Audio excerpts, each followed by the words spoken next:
Listo, Podemos Cristian, podemos empezar la empezar. presentación. Bueno, muy buenas noches a todos. La idea de hoy es empezar un capítulo de enfermedades vasculares.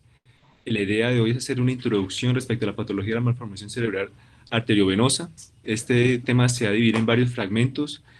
En mi primera parte son las generalidades y estrategias de clasificación, así como decisión quirúrgica. Vendrá otro capítulo en el cual se evalúa la parte como el tratamiento quirúrgico, otro de tratamiento endovascular y otro de tratamiento por radiocirugía.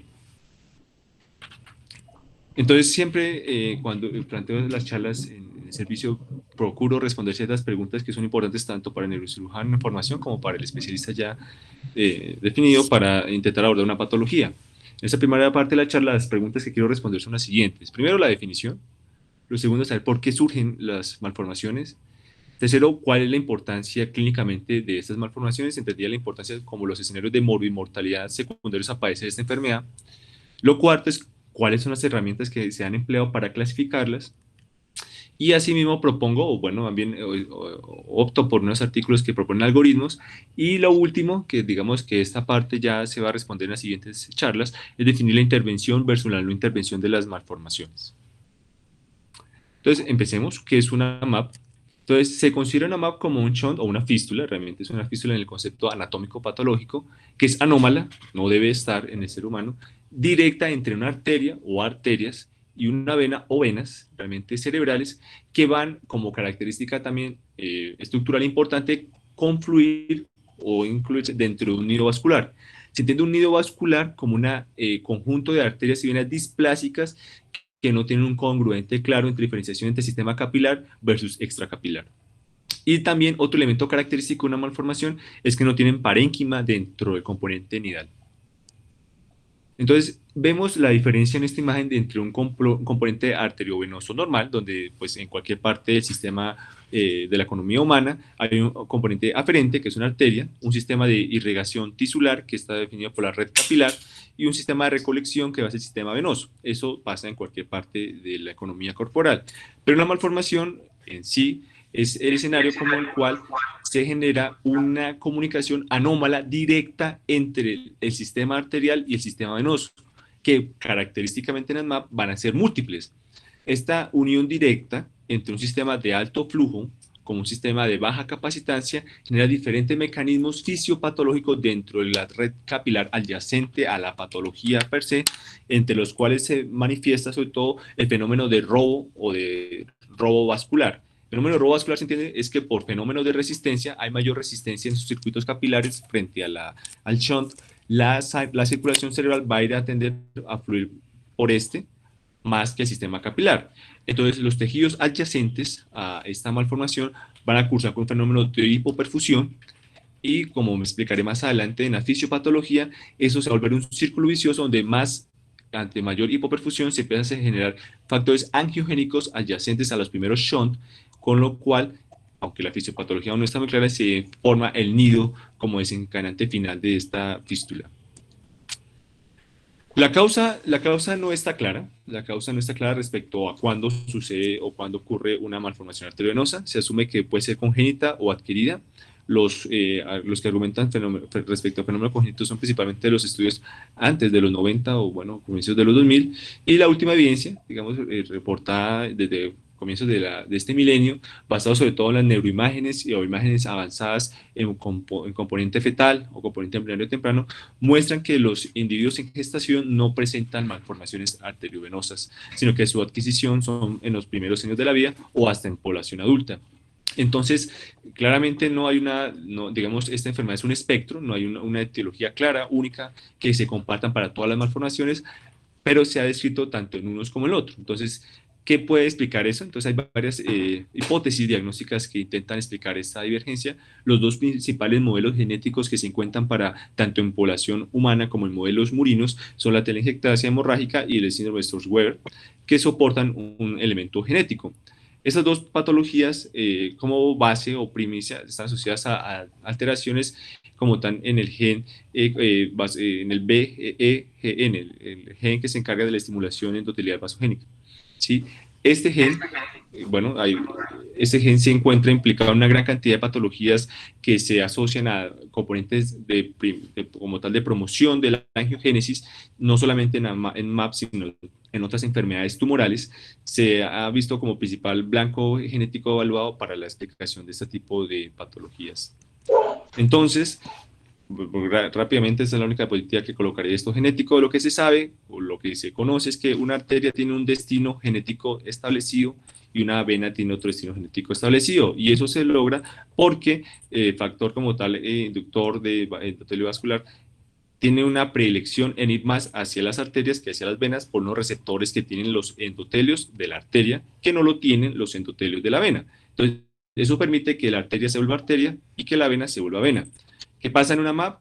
En una MAP lo que sucede es que esta diferenciación en los receptores de membrana no está. Entonces se tiende a formar algo que llama una arteriolización venosa. Es decir, las venas tienden a conformar características histológicas muy similares a las que compartirían con las arterias. Y esto, pues bueno, hay mucha fisiopatología evaluada, tanto causas barométricas, es decir, el constante flujo aumentado hacia la vena recipiente de ese flujo grande, pues hace que por el barotrauma se empiece a generar fenómenos de arterialización, pero también hay sustrato genético, y el sustrato genético más evaluado ha sido con este receptor, con receptores de efrinas, en fin, una gran cantidad de genes involucrados, que lo que se explica es que esta diferenciación entre arteria y vena se pierde en el MAP. En el MAP se tiende a formar un solo elemento vascular. Ni es arteria ni es vena, sino es un intermedio histológicamente hablando entre las dos, y esto lleva a que pues, hay una disregulación en el ciclo celular y se tiende a angiogénesis, y el resultado final de esto es la conformación de un nido. Entonces, finalmente, si uno quiere ver una MAP sería, hablándolo muy pintorescamente y portando, digamos, la superficialidad del término, es como una neoplasia vascular o una lesión premaligna, en el sentido de que genéticamente hablando se generan pérdidas de genes que se encargan de la supresión de la angiogénesis, y ante fenómenos como tal de robo vascular, fenómenos de hipoxia crónica o mismos factores de se desarrolla como tal cambios en las arterias y las venas que van a conformar un nido. A su vez favorece un círculo vicioso de isquemia de sentido donde se encuentra, cambios hemodinámicos también y fenómenos de inflamación por hipoperfusión general y conformación de la propia malformación. Entonces, digamos que desde una perspectiva molecular, lo que sucede en una MAP es que hay una sobreexpresión de genes que se están asociados a la angiogénesis, y hay una pérdida de los genes que se encargan de suprimir la angiogénesis de manera muy clásica. Sin embargo, bueno, no todas las enfermedades, no todas las MAP cuando se estudian histopatológicamente presentan disregulación de estos genes. Es una enfermedad muy polimórfica, hay una gran cantidad de hipótesis, no necesariamente todas genéticas, pero el contexto común es ese desbalance entre la angiogénesis y la supresión, donde prima más la angiogénesis y la formación de este tipo de vasos. Entonces, hasta el momento, el digamos, paradigma que rija la causa del MAP es la predisposición genética. Quiere decir que, por ejemplo, los pacientes que tienen una presentación temprana o congénita de la enfermedad, significa que hay un fenómeno de una marcada penetrancia genética. En cambio, en población juvenil o más tardía, donde de nuevo presenta una malformación, lo que se presume es que hay unos factores, si bien genéticos, estos no son los más preponderantes, y habrán factores epigenéticos o del ambiente que hacen presión sobre las arterias previamente con el sustrato genético para desencadenar una MAP, pero más tardía. La tercera pregunta que se va a responder en el día de hoy es: ¿cuál es el riesgo de morbo y mortalidad de una MAP? Entonces, ya sabemos qué es, ya sabemos a grosso modo cómo se puede generar una MAP. Ahora, ¿qué tan importante es clínicamente hablando? Entonces, cuando uno habla sobre qué tan importante es clínicamente hablando una MAP, siempre se refiere a dos escenarios clínicos clásicos y pues los más preponderantes de una MAP. Es cuando sangra una MAP o cuando presenta una crisis convulsiva. Entonces, respecto al primero, vamos a hablar sobre todo la epidemiología de la enfermedad para entender qué tan importante es. Entonces, hay varios estudios publicados realmente desde finales de los 90, y varios estudios que han mirado sobre todo la incidencia poblacional y la prevalencia respecto, sobre todo, a poblaciones del componente norte planetario. Realmente estudios prospectivos o estudios de cohortes en poblaciones acá tropicales no encontré, pero que sí se reportan en ese tipo de poblaciones es que por lo menos la incidencia es más o menos de 1 a casi 2 casos por 100.000 habitantes año. Y la prevalencia de la enfermedad es muy amplia, puede haber desde 5 por 100.000 hasta casi 600, y eso va a depender como tal de los grupos poblacionales a los cuales se ha documentado. Aunque una clara diferencia racial no está muy determinada, se considera que en población sobre todo nórdica, así, aunque la evidencia no es tan fuerte comparada, por ejemplo, la presencia de aneurismas, se tiene una mayor RR asociado a la presencia de MAPS, así como población a nivel del sudeste asiático. Respecto a la misma pregunta, entonces vamos a mirar el riesgo de sangrar. Entonces, uno se le diagnostica una MAP. Entonces, ¿cuál es la probabilidad de que esta MAP llegue a sangrar? En promedio, cuando usted identifica una MAP no rota, ya puede ser sintomática o asintomática. Me refiero a sintomática, es cuando no tiene clínica, obviamente, y sintomática cuando cursó con crisis, ¿sí? O tiene fenómenos de robo, es decir, fenómenos como tal de isquemia, un paciente que ha llegado por una IT o un evento isquémico como infarto instaurado previamente. Este paciente tiene una posibilidad de sangrado al año de esta MAP del 1 al 3%. Y es ahí este punto que hace muy difícil, y van a ver que nos, digamos, y seguramente en las siguientes presentaciones, sobre la decisión de intervenir pacientes asintomáticos, hace que sea complejo decidirlo porque el riesgo usualmente está muy similar a los escenarios como tal de intervenciones ya sea quirúrgicas como de manejo endovascular o de radiocirugía, entre otros. Sin embargo, cuando una paciente ya presentó una ruptura, este riesgo se puede casi cuadruplicar o quintuplicar en el primer año del evento vascular. Por lo tanto, el escenario puede llegar hasta casi un 15 o 30, o 15 a 20% de sangrado simplemente con el hecho de haber sangrado previamente. Hago hincapié en esto porque el principal factor de riesgo para el nuevo sangrado de una malformación arteriosa es un sangrado previo. Es lo que se ha mostrado mayor estadísticamente significante para poder predecir un nuevo escenario clínico. ¿Cuáles son los riesgos más importantes para que un paciente presente sangrado? Los estudios también vienen desde los 80, se han establecido, se han intentado clasificar hallazgos morfológicos principalmente o hallazgos clínicos con los cuales debutó el paciente, pero realmente el consenso o un marcador clínico característico que puedan predecir como tal, por morfología, esto que es asociado a un mayor riesgo de sangrado, no está muy claro, excepto los siguientes, también basado en experiencia y en nivel de expertos, una revisión que hizo en 2019 Spedler y también Lowton, en Nature, donde se propuso diferentes factores de riesgo. Los más importantes son la presencia de algo que se llama aneurismas intranidales, ¿sí? Es uno de los principales factores de riesgo que está asociado al escenario de un sangrado. Número dos, la presencia como tal de un drenaje cortical, ¿sí? El drenaje cortical único, que se llama así, aunque la clasificación imagenológica de ese no está establecida ni estandarizada, se ha reportado en diferentes estudios, aunque sin ningún criterio objetivo claro, que ese puede ser otro factor o predictor de sangrado. El tercer escenario, aunque ustedes pueden ver, el tamaño. Entonces, hay gente que propone que tamaños más pequeños de la malformación pueden estar asociados a mayor sangrado. Sin embargo, en otros han encontrado que el tamaño más grande puede estar asociado a mayor sangrado. Eso quiere decir que realmente el sangrado no tiene una caracterización típica o clara de que sea como elemento importante para definir el riesgo de ruptura en un paciente sintomático. Entonces, los dos primeros que mencioné se han establecido como en consenso los más importantes, pero el más importante de todos como predictor de sangrado es que haya tenido un sangrado previo. Bien, ahora otro elemento importante para decidir o por qué es riesgoso una MAP es que cuando el paciente que presenta una MAP rota, ¿sí? O con sangrado, mejor dicho, la mortalidad de este paciente al mes es del 11%. Uno de cada 10 pacientes que presentan una MAP en promedio fallecen al mes. Y un escenario neurológicamente no favorable se puede presentar casi hasta la mitad de los pacientes. Entonces es una patología que tiene un escenario, aunque su mortalidad relativamente baja comparada con otro tipo de patologías o, por ejemplo, sangrados intracraneales de otra etiología como hipertensivos o de otra índole, su componente funcional es muy importante y muy significativo. Ergo, este ha sido uno de los principales motores para decir si se beneficia de algunas intervenciones pacientes con MAP no rotas. El otro escenario clínico importante cuando uno está evaluando la morbimortalidad de una MAP es la presencia de crisis. Lo que se sabe, ¿sí? Por lo menos en estudios de cohortes principalmente, llevados desde los 90, es que hasta un tercio de esos pacientes en algún momento van a tener alguna crisis. Paciente que se diagnostica una MAP incidental puede tener un riesgo en su vida, en promedio, de un 33%. Este riesgo principalmente va a ser del 8%, digamos, en los primeros 5 años del diagnóstico. Ese es el riesgo que maneja en promedio un paciente Crisis presentando crisis y se convulsivas, va ¿no? haciendo... ¿Aló, me escuchan bien? Quiero confirmar que me están escuchando Sí, no, bien. crisis convulsivas. Es Sí, que crisis. ¿Lo dije alguna cosa? no, no, es que usted dice crisis, pero deben ser convulsivas, porque si no, Ah, claro. Sí, sí, sí, hay sí. estudiantes Sí, y crisis. ahí en el auditorio. Ya, claro. Crisis convulsiva. Estamos hablando de primera crisis, ¿sí? Gracias por la acotación, por muy amable. Entonces, exacto. Entonces, el primer evento puede ser hasta el 8% de los primeros 5 años del diagnóstico de una MAP incidental, así, incidental. Ahora bien, este riesgo se aumenta si el paciente ya presentó un sangrado.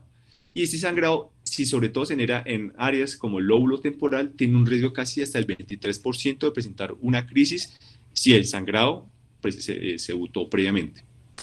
El otro escenario, que digamos, o el otro desenlace clínico importante es que cuando un paciente ya tuvo una crisis, la posibilidad de que se desarrolle epilepsia, que es decir, dos o más crisis, es casi del 58%. Esto lleva a muchas conductas y muchas escuelas neurológicas de empezar manejo farmacológico cuando el paciente se diagnosticó una MAB ante una primera crisis por el alto riesgo de generar un escenario de epilepsia. La cuarta pregunta es cómo se clasifica una MAP. Entonces, las clasificaciones de una MAP han surgido desde a comienzos de los 50, 60, se han hecho sobre todo estudios de clasificación por panangiografía, pero digamos que el paradigma que se planteó como conducta para definir qué pacientes se benefician o no, se realizó a partir de la década de los 80, específicamente en 1982 por el doctor Spell y el doctor Martin, y fue una publicación realizada y publicada en el Journal of Neurosurgery, donde se intentó, mediante un compendio de pacientes, en su casuística, en ese grupo en barro, definir qué pacientes, depende de la morfología y diferentes características de la lesión, tenían un mejor desenlace neurológico y cuáles no tenían. Entonces ellos, voy a explicar la tabla primero para ver como tal que encontraron diferentes grupos de pacientes que según el tamaño dónde se encontraba la lesión, es decir, en área elocuente o no elocuente, y el patrón de drenaje tenían un diferente desenlace neurológico. Encontraron diferentes subgrupos respecto al tamaño, encontraron de tamaño pequeño, de tamaño mediano o de gran tamaño. Cada uno de estos da un puntaje ascendente, siendo pues el de mayor puntaje cuando se suma 3 más 1 más 1 y el de menor puntaje cuando da un puntaje como tal de 1. A mayor puntaje se asume mayor escenario de mortalidad, a menor puntaje, menor escenario. Entonces, ¿qué se entiende? Ya sabemos lo del tamaño, ¿qué se entiende como tal áreas elocuentes para esta clasificación? Esta clasificación entiende como áreas elocuentes lo que sería el hipotálamo, el tálamo, el tallo y los pedúnculos cerebrales. ¿Sí? Son los que se consideran principalmente en la parte como tal de la región eminentemente fosa posterior o diescefálica. Y en la parte como tal de la corteza, ¿sí? Se asumen como tal el área sensoromotora, el área del lenguaje y la corteza visual primaria como los otros puntos a nivel del encéfalo que se definen como áreas elocuentes. Respecto al patrón patrón de drenaje venoso, se asume en esta clasificación drenaje venoso profundo lo siguiente: cuando la malformación drena a las venas cerebrales internas, a las venas basales o a las venas precentrales. Cualquiera de estos tres drenajes, de estas tres venas, se considera un drenaje venoso profundo para esta clasificación. Entonces, cuando uno ve, hay diferentes escenarios. Este es un escenario que mostraré cada uno con imágenes de panangiografía, por ejemplo, el grado 1. El grado 1 en esta ubicación es un paciente que tiene una malformación que se encuentra ubicada a nivel del lóbulo frontal, del lado izquierdo. El tamaño, como ven acá con la marquilla que colocan, es un tamaño del nido como tal, menor a 3 centímetros. Se encuentra en un área no elocuente, según lo que les mencioné previamente, y su drenaje es así a nivel de venas corticales, como ven en el corte sagital. ¿Sí? Entonces, realmente, da la presencia del único punto, que es menor a 3, como ven ustedes en la tabla aquí a la izquierda, da un puntaje para hacer un grado 1, es decir, un punto. El grado 2, esa es otra malformación. En este caso, pues principalmente, aunque el tamaño también es menor a 3, como pueden ver en esta imagen a nivel de la región, en este corte sagital de la arteria carótida de la vista lateral, lo que pueden ver, aunque el tamaño es menor a 3, se encuentra asociado principalmente al área como tal de Wernicke, en su ubicación como tal respecto a las aferencias de la arteria cerebral medio, a nivel de la terminación del opérculo insular. Y aunque está en un área elocuente, tiene un drenaje superficial, un drenaje venoso superficial, por lo tanto solo sumaría un punto por el área elocuente y un punto por el tamaño como tal, que es menor a 3, pero sin puntos en la parte como tal del drenaje venoso. Un grado 3 es cuando, en este caso, digamos, hay varias, esto tiene una combinación, no quiere decir que todas sean el mismo grado 3, lo que quiere decir es que de 3 puntos, pero les estoy mostrando ejemplos de cada uno para intentar interiorizar el concepto. Un grado 3, este ejemplo es un ejemplo de otra malformación cuyo nido es menor a 3 centímetros. Acá lo pueden ver ustedes, ubicada inicialmente en lo que muestra acá en esta ubicación, en el corte, en la visión down o la visión frontal, donde se ubica una lesión menor a 3 centímetros. Su ubicación, sin embargo, se encuentra adyacente al tálamo. Pues por la ubicación que usted está viendo aquí en la panengrafía, le daría un punto adicional. Entonces vamos 2 puntos. Y ven como tal, en la visión coronal, observen como tal un drenaje que tiene como tal a la vena de Galeno. Esto, como les mencioné previamente, o el drenaje profundo, va a estar asociado a otro punto. Entonces serían un punto por tamaño, un punto por elocuencia y un punto como tal por drenaje sería un grado 3. Un grado 4 es cuando la malformación puede pues, sumar 4 puntos. En este caso, por ejemplo, es una malformación que se encuentra ubicada a nivel del lóbulo parietal del lado izquierdo y tiene un tamaño que va entre 3 a 6 centímetros, no más de 6 centímetros, según lo que ustedes pueden ver en estas imágenes vistas de lateral y en visión AP. Ese le daría 2 puntos. La ubicación en el lóbulo parietal dominante, probablemente asociada también en la parte inferior, lóbulo parietal inferior, adyacente al área Wernicke, puede dar un punto por elocuencia. Y en la parte como tal, en la última vena a su derecha, observan como tal un drenaje profundo a la vena de Galeno. Le daría otro punto, para sumar 2 por tamaño, 1 por elocuencia y 1 por drenaje, un total como tal de 4 puntos. Y un grado 5 es cuando este tipo de malformaciones donde se encuentran principalmente de gran tamaño, aunque esta clasificación tiene sus bemoles por algunos escenarios de incertidumbre frente al tamaño, pero estoy dando el concepto general, es una malformación, por ejemplo, que ya supera más de los 6 centímetros, es decir, le da 3 puntos solo por tamaño, se encuentra, como muy bien mencionaba ahí el autor, y por las referencias que usted puede ver en el corte sagital, en la visión sagital, perdón, está asociada como tal al cuerpo calloso y tiene un componente talámico profundo asociado, lo que pueden ver sobre todo en la imagen más hacia la derecha. Tiene un drenaje al sistema venoso profundo, le daría otro punto, entonces 3 puntos por tamaño, 1 por elocuencia y 1 por drenaje, le daría un total de 5 puntos y se consideraría una clasificación Spells-Martin grado 5. Esta es la clasificación que hasta la fecha es vigente. Y es vigente porque a pesar de que no es un estudio estadísticamente significativo, fue muy relevante porque permitió, bajo la observación de la casuística del Instituto de Barro, mirar cómo le iba a los pacientes con este tipo o estos grupos de pacientes. Y lo que se notó es que después, por ejemplo, después del grado 3, ¿sí?, los pacientes presentaban un mayor porcentaje, aunque no dieron estadísticamente significativo, pero ellos lo interpretaron en su análisis en esa publicación de esta manera, cuando tenían más de un grado 3, es decir, grado 4, grado 5, la posibilidad de déficit menor y déficit mayor. Acá están ustedes, pueden ver en su derecha, para que ellos entienden como déficit menor o déficit mayor, pero en general, los que tienen grado 4 o grado 5, comparado con los previos, según el análisis de los autores en su publicación, tenían mayor escenario de déficit. ¿Sí? En ese casuística ninguno tuvo un fallecimiento en el seguimiento, que fue más o menos entre 3 a 6 meses, pero depende también del seguimiento de cada paciente, pero lo que sí encontraron el escenario es como tal de déficit. Este estudio fue importante porque, como mencioné previamente, aunque su epidemiología y su estadística no fue avalada para un P estadístico, sí orientó muchas conductas y se vio que su reproducibilidad en aplicación para otros contextos, digamos en otros países, en otros tipos de escenarios quirúrgicos, era ampliamente reproducible, tanto que se volvió como el paradigma para establecer clasificación de las diferentes MAP.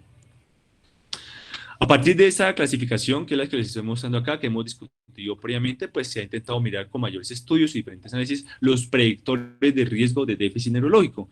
Tanto que, por ejemplo, el puntaje número 1, el grado 1 o grado 2, tienen un escenario como tal de probabilidad de déficit menor al 5%. Y siendo tan marcado como un grado 5 o un grado 4, el escenario es casi del 30%.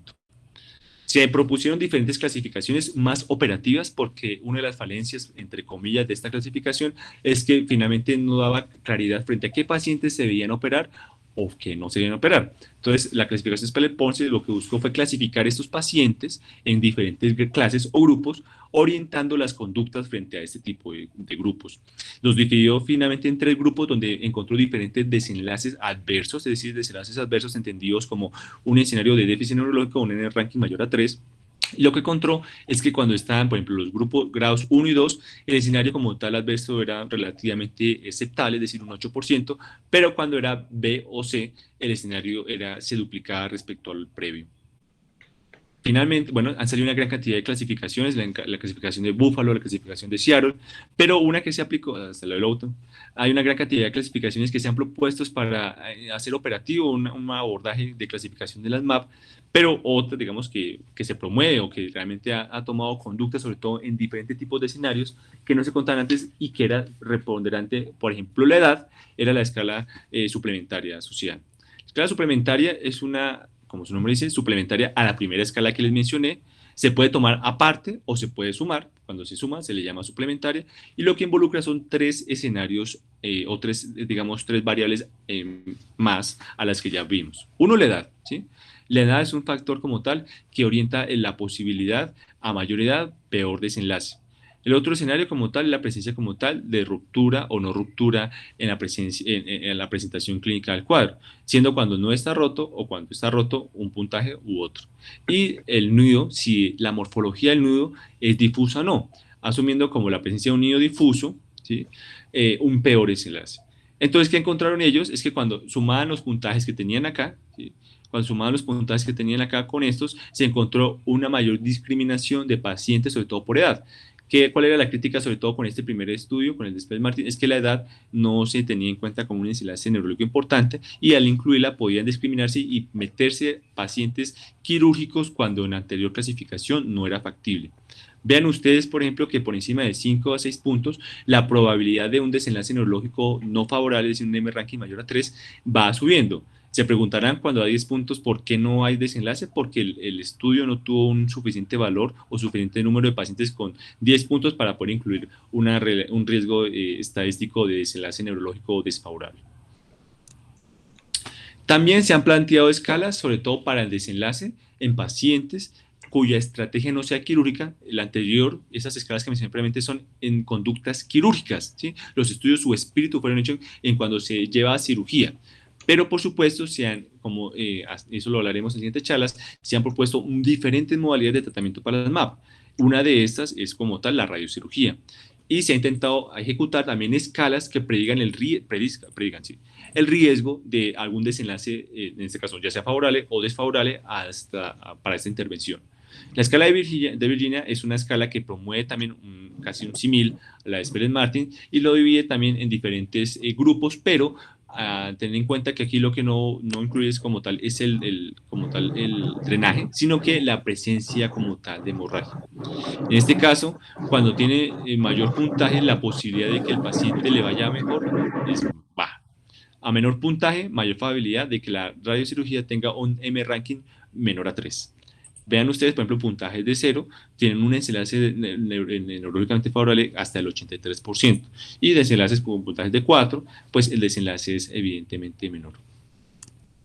Se han hecho otras, por ejemplo, hay escalas tan, bueno, hay que decir complejas, pero más finas, por ejemplo, como escala modificada para manejo de radiocirugía de los MAP, donde se calcula el nido, el volumen del nido, la edad del paciente, la localización, y se da un puntaje por cada uno de estos, y se establecen puntos de corte, siendo menor aún una posibilidad de obliteración. ¿Sí? Acá no evalúan como tal, bueno, si evalúan con déficit o sin déficit, evalúan la tasa de obliteración cuando el puntaje da menor a 1 o mayor a 2, y les dan diferentes grados de discriminación frente a la intervención con radiocirugía. Hay que tener en cuenta que estos estudios están basados con los protocolos de radiocirugía de primera generación. Eso, digamos que no lo profundicé mucho en esta charla, pero hay diferentes estrategias para manejo de radiocirugía de la MAP que cada una puede tener un impacto diferente y por lo tanto estas escalas son sujetas a esas modificaciones. Entonces, otra cosa que uno quiere saber es, por ejemplo, cómo le va a cada intervención, ¿sí? ¿Cuál es el éxito que tiene, hablando de manera de obliteración, entre otras? Si ya hablamos de los desenlaces adversos, miremos de la tasa de éxito de eliminación o de curación de la enfermedad. El manejo microquirúrgico es como tal el elemento más representativo para definir una tasa curativa, casi por las diferentes casuísticas. Obviamente, en los pacientes adecuadamente seleccionados, ya mencioné que se entiende como un paciente adecuadamente seleccionado, la tasa de obliteración o de resección o de curación, como quieran llamarla, de la malformación puede llegar casi hasta el 97% con el paciente adecuadamente seleccionado. Otro tratamiento que también hablaremos en la siguiente charla, que es el tratamiento endovascular, diferentes estrategias de embolización, se ha visto que las diferentes estrategias, ya con los elementos como tal de embolización nuevos, Onyx o los previos, con diferentes tipos de alcoholes, la tasa de obliteración en promedio para una malformación arteriosa, aunque eso está sujeto a como tal discriminar por el tamaño y los diferentes grados de clasificación de Spellman-Martin, pero en promedio, un ponderado en general, es que la tasa de obliteración de manejo endovascular para una malformación no llega a más del 50%. Esto hace pensar, y digamos que esta es la regla general, cuando uno revisa las guías de la AJA para el manejo de las malformaciones de 2017, lo que uno encuentra es que el manejo endovascular es un manejo coadyuvante a la enfermedad por su baja tasa de obliteración, comparado con las otras estrategias que mencioné. Y la radiocirugía también, estos son valores ponderados, no son valores, hay que tener en cuenta que esto puede tener un intervalo muy amplio dependiendo de las estrategias, pero en promedio la radiocirugía, dependiendo del tipo de intervención que se ejecute, dependiendo del tipo de la MAP, pero en promedio la tasa de obliteración que presenta la radiocirugía para una malformación puede ser cercana al 70%, cuando está indicada, por supuesto. Bien, casi para ya resumir la parte de la charla, vamos a plantear un siguiente algoritmo. Entonces, sabemos la definición, sabemos como tal la fisiopatología, hemos encontrado los diferentes como tal desenlaces, ¿sí? Que se pueden generar con diferentes tipos de intervenciones, cuál es el impacto de cada uno de ellos en el escenario adverso y en el escenario como tal óptimo, que es como tal la curación de la enfermedad. Ahora planteemos un algoritmo. Este algoritmo, pues realmente no lo saqué yo, fue publicado en este artículo como tal en el Surgical Neurology International, que fue publicado hace más o menos unos 4 años, si no estoy mal, y lo que intentó fue hacer un análisis diferente, una revisión de la literatura de diferentes tipos de clasificaciones y cómo cada uno de estos puede influir en una conducta quirúrgica. Entonces, lo que se pregunta uno siempre cuando va a enfocar un paciente con una MAP es si al momento de evaluar ha tenido un sangrado o no lo ha tenido.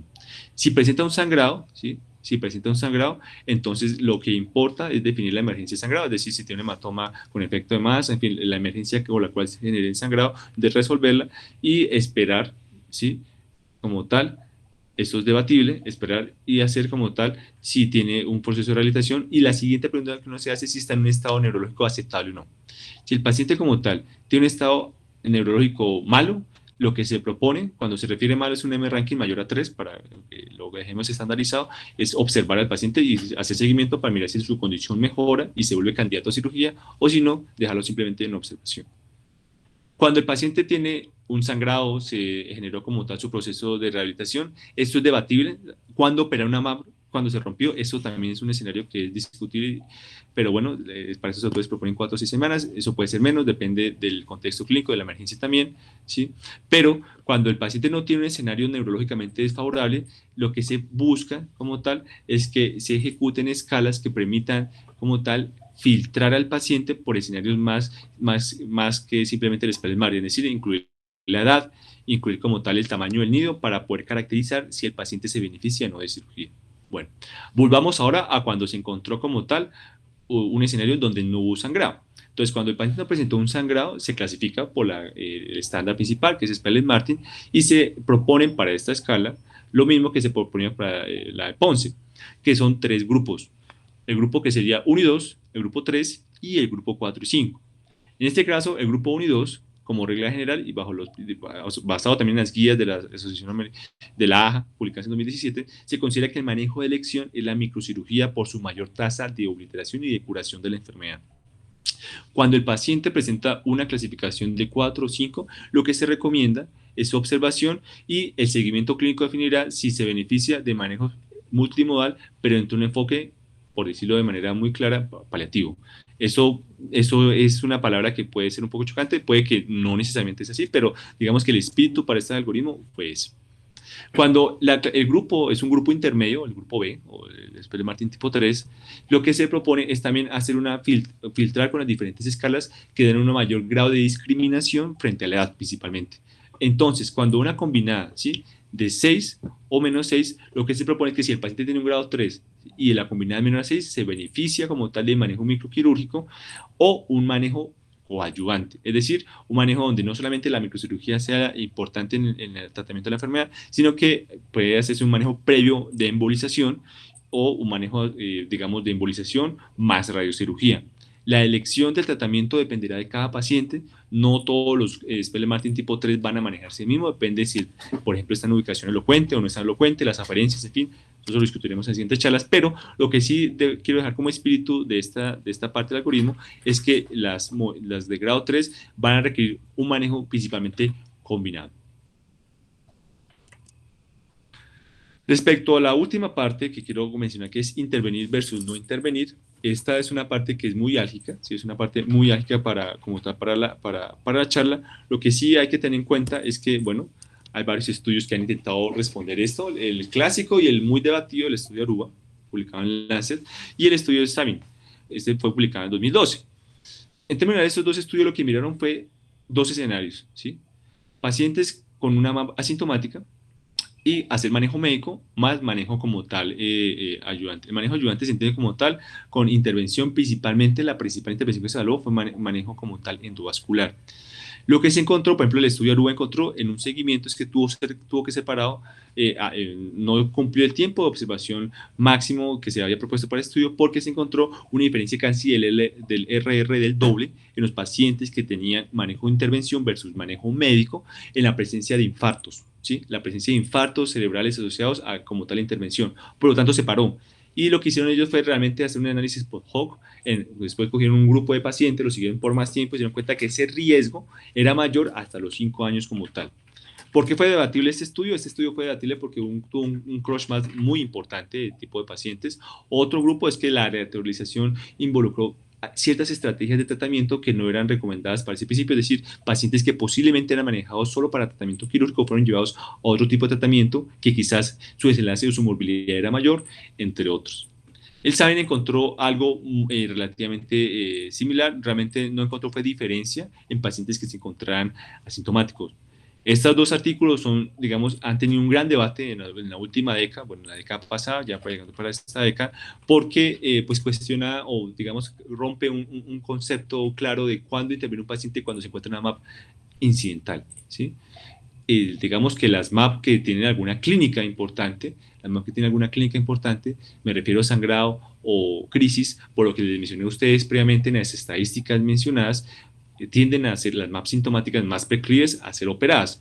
Uno, por ejemplo, cuando un paciente tiene una MAP que generó una crisis convulsiva o ya se instauró una epilepsia, la posibilidad de curación de la epilepsia cuando se genera una resección completa en una MAP puede llegar casi hasta el 70 al 80% en los casos. Y otro escenario como tal es que, por supuesto, un escenario quirúrgico completo, pues la posibilidad de resangrado es mínima o casi cero cuando se reseca completamente la MAP. El problema está en este tipo de estudios es cuando se evalúan los pacientes asintomáticos. Y lo que, digamos, uno revisa en las publicaciones de los diferentes editores, las publicaciones que se hicieron para discusión de estos tipos de casos, es que los pacientes, así como cualquier escala y cualquier ejecución que se haga, tienen un diferente grado de discriminación. No es lo mismo pensar una intervención en un paciente de 80 años, cuando su expectativa de vida es menor a 12 años o 10 años, comparado con un paciente de 20 años. Las discusiones de ambos estudios se tornan sobre todo aunque debe ser más proclive las intervenciones en pacientes más jóvenes, porque los pacientes más jóvenes se asume que el riesgo como tal de sangrado y de crisis a un riesgo relativo sumado a los 12 años, que digamos ninguno de esos dos estudios evaluaron, solo máximo quedaron casi de los 5 o 6 años, es mayor comparado con el riesgo de, no de intervención. Es decir, el balance de cirugía o de intervención multimodal a los 12 años cumulativo es menor comparado con no hacer nada. Entonces, como es una patología cuya historia natural de la enfermedad no está muy clara porque los tiempos de observación y la presentación puede ser insidiosa, es decir, no siempre es congénita, es difícil establecer. Las editoriales que después hicieron por Lance y eso, hicieron unas publicaciones de recomendaban que cada caso es independiente, cada caso se puede discutir de manera particular, pero como un consenso que se invita a tener es que si el paciente tiene una expectativa de vida mayor a 12 años, considere las intervenciones pertinentes según las escalas previas. Bueno, entonces con esto concluyo la charla de esta primera fase, las consideraciones generales y el elemento como tal de introducción de las malformaciones arteriovenosas. Espero que haya sido de su agrado y su utilidad y pues cualquier pregunta estoy abierto a responderla. Muchas gracias. Bueno, felicitaciones, Cristian, por la charla bastante buena en la presentación. Tal vez faltó iniciar por definir, como usted dijo, definir las malformaciones arteriovenosas, porque cuando uno estudia el tema, pues incluye, o sea, las malformaciones arteriovenosas es un grupo amplio que son 5 grupos de enfermedades, por decirlo así, que incluyen las telangiectasias, los angiomas venosos, los angiomas cavernosos, las fístulas durales, fístulas piales y las malformaciones arteriovenosas propiamente dichas, que es de lo que usted hizo el 99% de la charla. Entonces, digamos que cada uno de los temas adicionales que mencioné da origen para una conferencia exclusiva.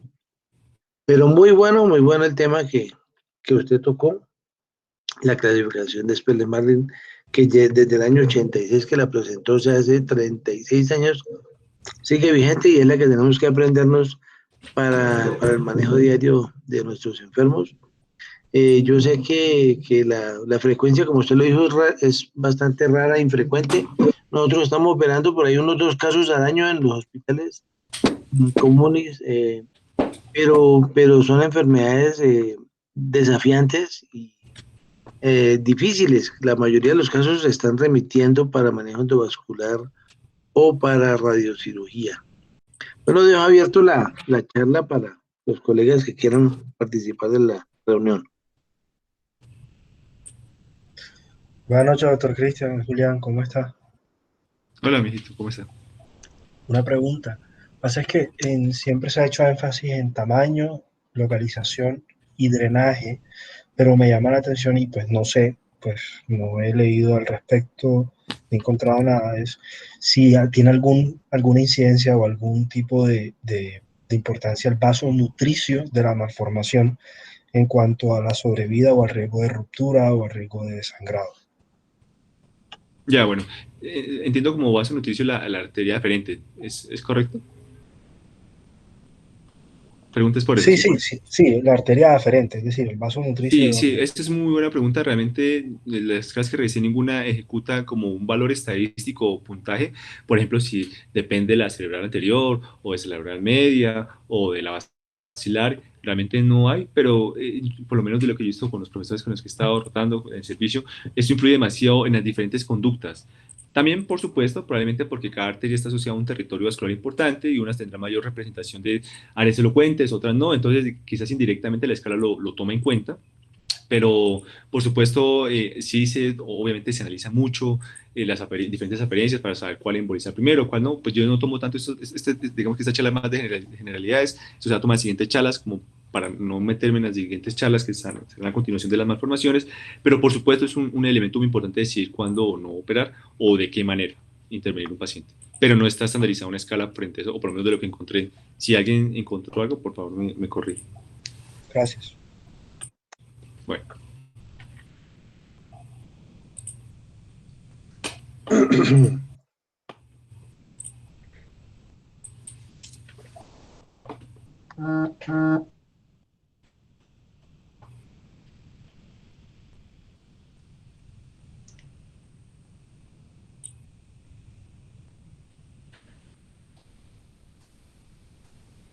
Bueno, el tema está abierto. Si tiene preguntas para Cristian o dar apuntes complementarios, por favor.